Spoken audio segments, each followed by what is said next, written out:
Turn to your right. To your right. To your right.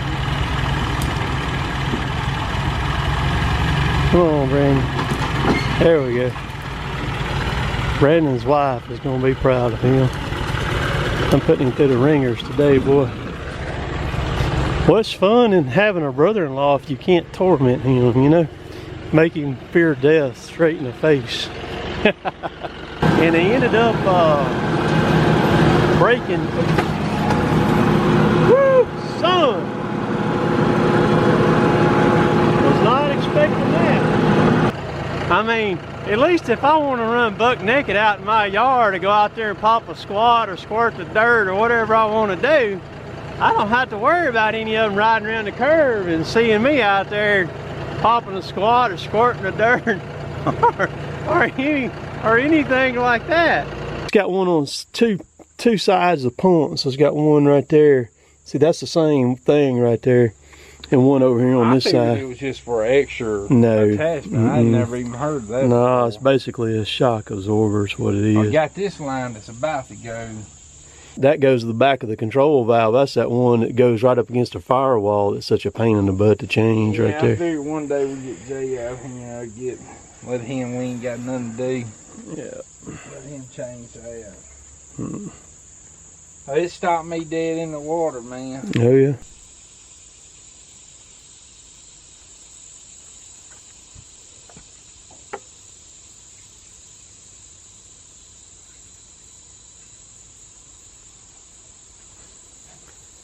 Derek's filling her back out with oil now. I bet it won't. I know them 7 gallons. Nah, you may as well grab this other 5-gallon bucket here. Has it even started coming Nope. back in? Nah, you probably, I would imagine before you got it turned off, you probably just about dumped the tank right there right quick like, because the flow that these things have got, it pumps it out, and it pumps it out fast.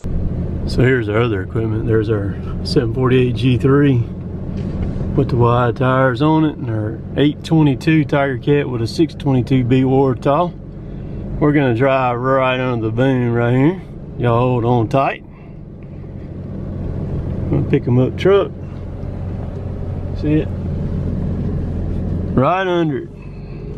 Like I said in the earlier video, makes you realize how big that stuff is when you can drive under the boom with a pickup truck, trailer, and a Ranger on it. There's our 437D.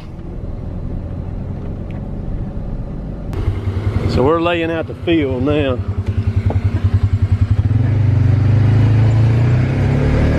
We're going about 80 yards or so, 80, 85 yards between stands here. That's what we're doing. I got a rangefinder there. We're just hitting it real quick. Yeah, right there. Putting them orange flags down.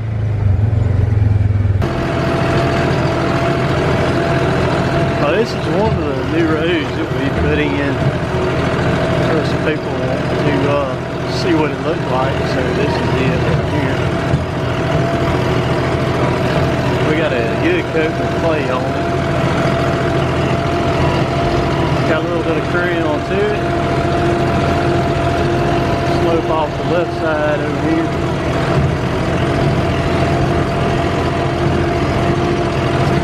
There wasn't a road in here at all before we put it. We had to clear the stumps and everything right here. There was a trail over there to the left that went around to the left down through there.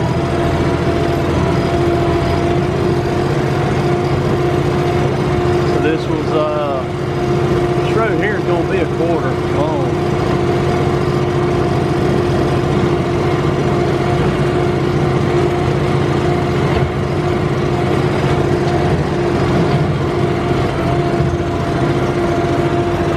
We dug some pits off to the side, got the dirt.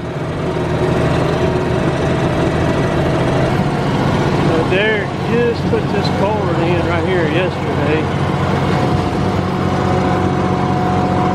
Right there. Put some clay on top of it.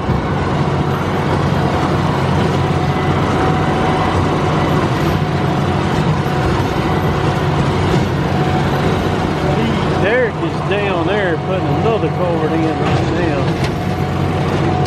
Or well, no, he's not down there yet because there's the excavator sitting right there. This is a pretty good sized creek I'm coming up on now. We've got a concrete bridge on this we put in a long time ago. You see it right there. Me and Kevin and Derek and Dad put this thing in.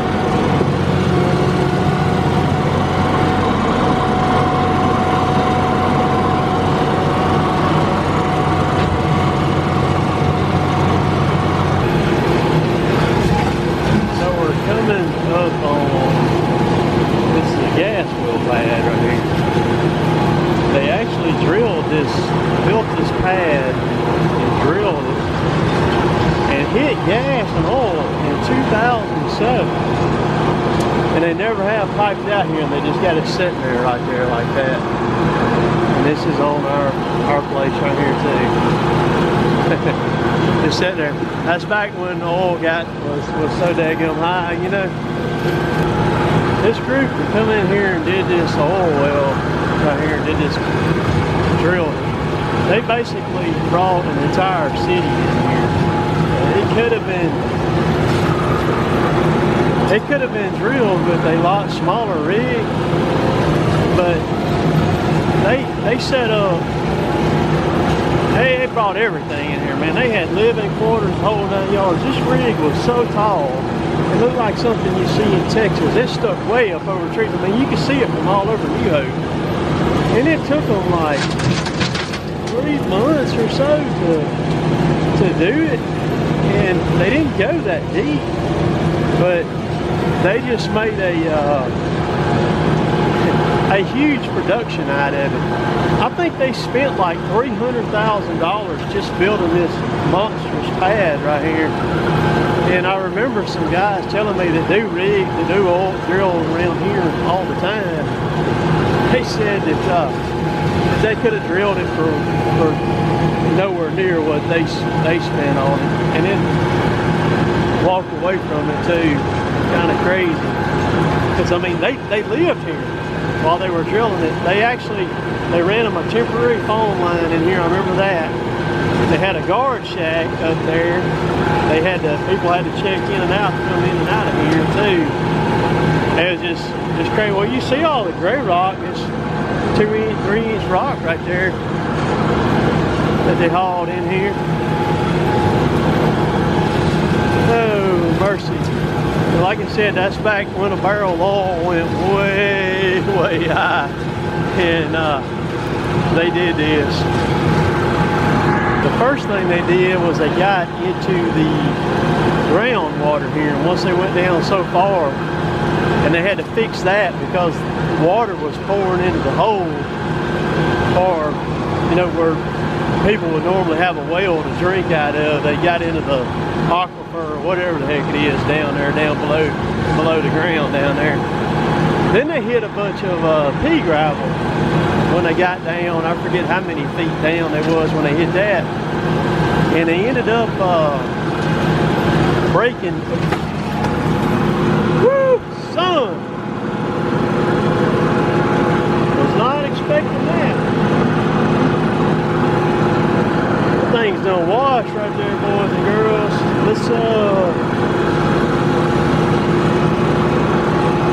I did think I was gone. Let's see if we're back here.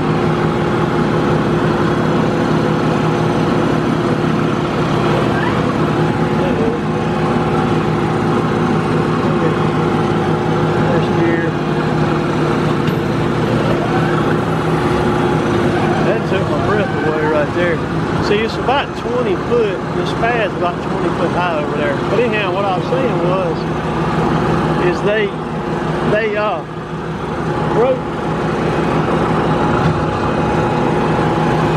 lost 2 bits down in the hole. It either broke off or come off. See, it was washed. You see where my rake hit the ground over there. And they couldn't get them out, or well, one of them they couldn't get out. They had to bring a special group of guys in from Texas, and I think they called it fishing. And they finally, it took them a while to fish that bit out of that hole. You can see once that bit broke off down there in that hole, they couldn't do anything. They had to get it out. They got it out. I remember they were drilling it with, they were pumping that bentonite mud down in it too.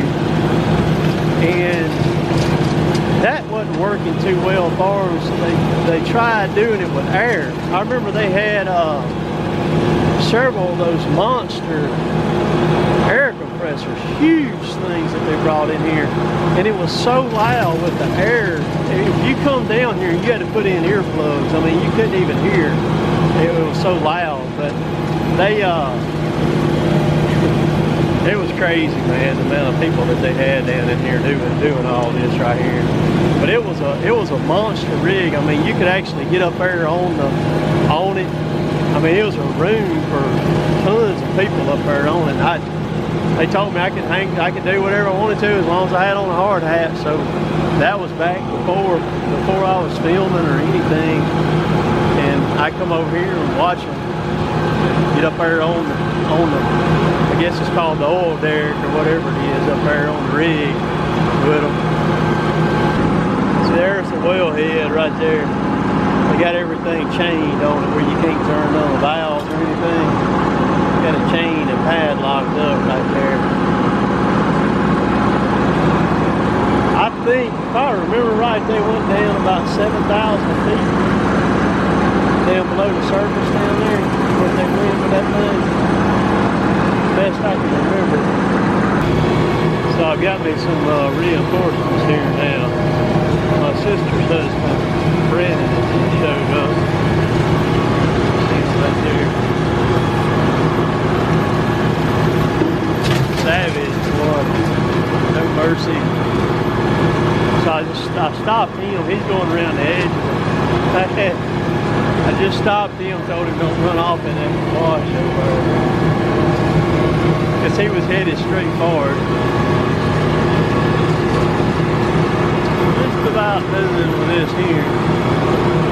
We're going to move on to bigger, better things.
About to do some sketchy stuff. Doo-dah, doo-dah.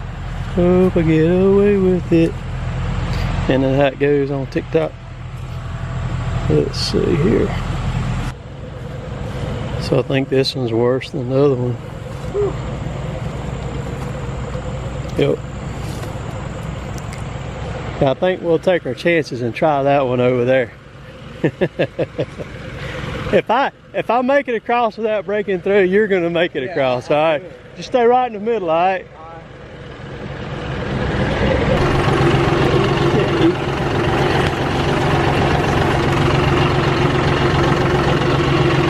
Hard to do this one-handed, but I'll do it. Yeah, let's see.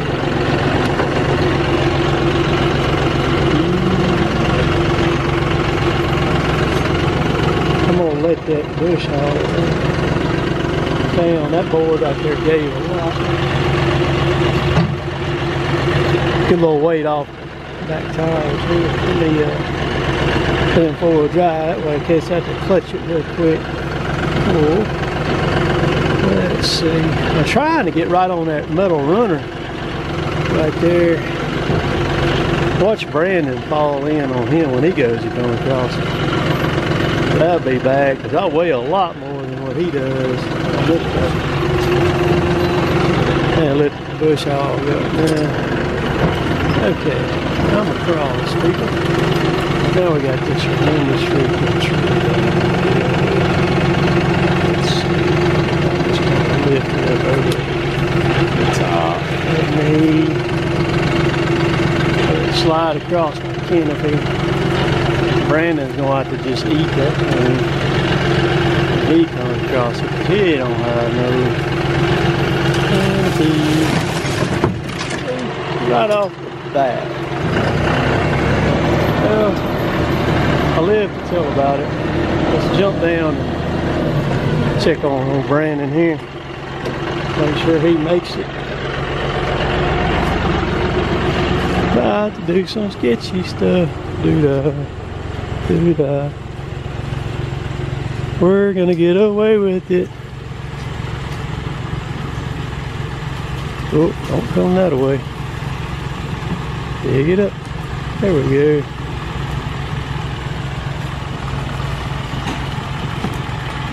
Oh, don't turn that away. Turn to your right. To your right. To your right. Come on, Brandon. There we go. Brandon's wife is going to be proud of him. I'm putting him through the ringers today, boy.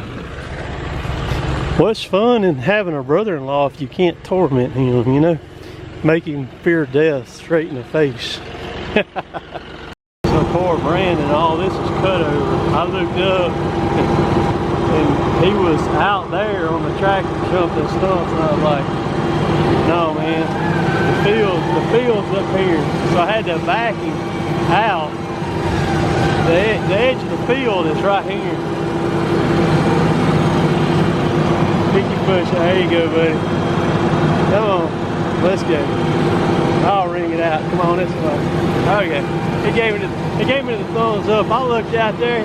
Man, they's like a minefield of stumps out there. The edge of the field is right here. Oh, Lord. Boy, you tear up some stuff you get out there, man. Yeehaw.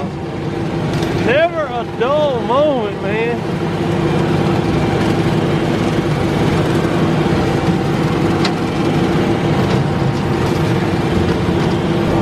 So if you're new to tractors and bush hogging and you're aspiring to want one, tear off and do some bush hogging, just because stuff like that looks like that don't mean you can just bail off right through it. There's actually 4 stumps right there, and there's 2 stumps right there. You would not want to go sailing off in there because you would dead center one of those stumps, and they're rather large stumps too, by the way. Oh, they're the kind that will stop you in your tracks. Maybe even stop you in your tracks and destroy some stuff at the same time. So always keep that in mind. And if you're on a open cab tractor, of course I hadn't had to deal with it none. this go around. And rarely do, because I try to stay a little bit ahead of the yellow jackets and stuff. We're still a little bit early for the yellow jackets right now. But you always got to remember you might run through some yellow jackets. And them things will make you kill yourself on an open cab tractor. Because they will tear you up, man. I mean, whew. Well, at first will hit you and you're like, what the heck is that? And then, well, by the time that third one gets you, you know what it is. And you're either running or you're grabbing gears trying to get away from them. And like I said, I hadn't been in any this year or last year either. It's been a while since I've been in any yellow jackets in these fields. We got logging equipment sitting everywhere. That's our 748 G2. We bought that machine brand new in 1999. I think we paid $200,000 for that machine in '99, I believe. That's been a good one. We've had to build a transmission in it once, put one motor in it, and we broke 3 or 4 axles in the back end of it. Had to rebuild the rear end 3 or 4 different times. It's got 1400s axles up under it, and they just ain't quite big enough for that machine. But that machine's been a good one for us. It's got the 8.1 liter John Deere in it. That's my sister's house right there. So I think we're officially done with the bush hogging. I think we got it all done, I believe. There's my little nephew, Hunter.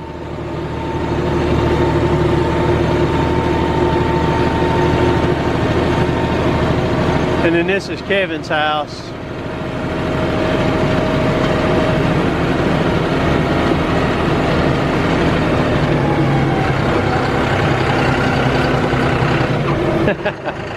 So, you probably ask, well, why don't you live over here too, Tim? Well, Dad didn't have all this land when Jill and I built our house. And so we bought somewhere else. We live about 8 miles from here, so it's no big deal. But let me ask you this. Would you want to live around all your brothers and sisters and mom and dad? I mean, what if you wanted to do some illegal activities and they all sitting there watching you and call the law on you or something? I mean, at least if I want to run buck naked out in my yard or go out there and pop a squat or squirt the dirt or whatever I want to do, I don't have to worry about any of them riding around the curve and seeing me out there popping a squat or squirting the dirt or anything like that. So that's the disadvantage to being over here around all of them, if you know what I mean, Bean. So, and my kids are grown, theirs are not, and they're still got annoying kids, you know what I mean? So I just be over there where I'm at my Ponderosa, my compound. That's where I'd rather be, because it don't take me 10 minutes to drive over here. So that's that. I got the whole wrecking crew over here now.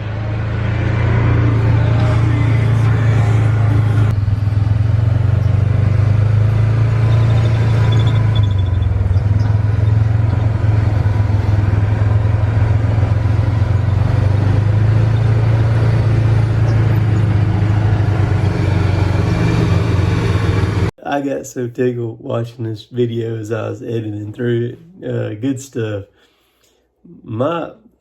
Some of my favorite stuff, and I love to hunt, love the outdoors, and my favorite thing is doing what we're doing right now. You know, getting everything ready.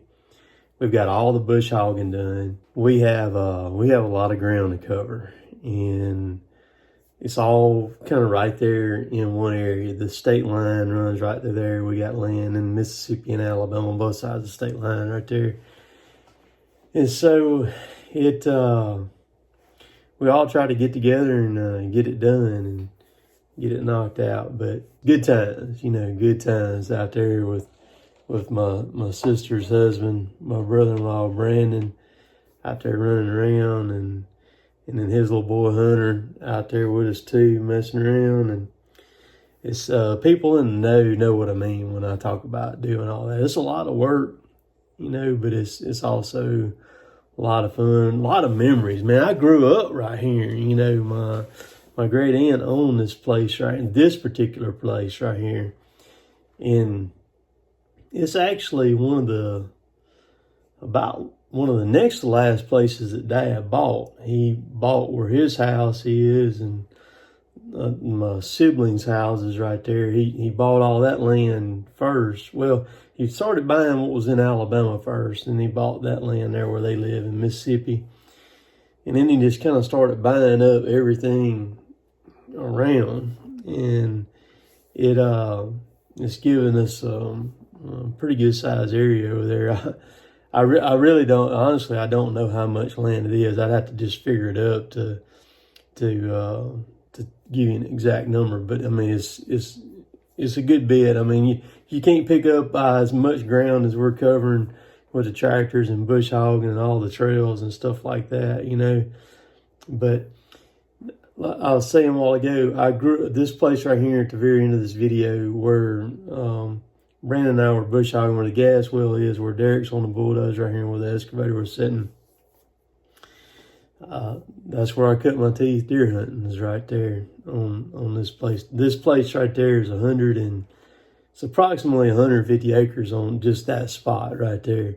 But just lots and lots of great. And also, here's another fact right here. This makes the second time where you see all the clear cutting on this thing. This makes the second time that I've been a part of clear cutting this 150 acres right here.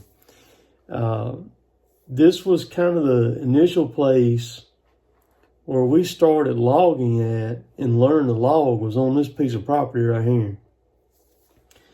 So I think back to that time, because that was my great uncle died in 1980, and that was going to be 84, 85, something like that, when we started cutting timber over there, all hand cutting. And also, you know, you go down memory lane, just some really cool stuff. Also used to have cows all over this place. A lot of this place right here where I've taken y'all around was open ground. It was all pasture and hay fields and stuff. It had woods, like where the bulldozer is. That was the wooded area right there, and that's where we were cutting timber. But a lot of all the areas on it that I took y'all through on a tractor used to be grass. I mean, I used to cut them for hay. And just some really, really cool stuff. So we're just fixing it all up, putting all them culverts in and all that stuff like that. Because we wasn't really doing a lot to this place till Dad bought it. Dad's had it now, I'm trying to think, 2016 or 2017 when he finally got that piece of property right there bought from it would be my second cousin now that he ended up buying it from, because my great aunt died a long time ago, and my second cousin had it for a long time, and she actually still lives on the place on the front of it up there. But very cool. One day I'll take y'all, I'll probably fly the drone. I actually already done it, but I didn't like the way it turned out when I done it. Film from the air over all of our stuff where you can kind of see what it looks like. But appreciate y'all watching. Today's Friday. While y'all are watching this, I'm on a tractor somewhere, probably disking. And so y'all all have a great Friday, great weekend. We'll catch y'all later. Later, taters.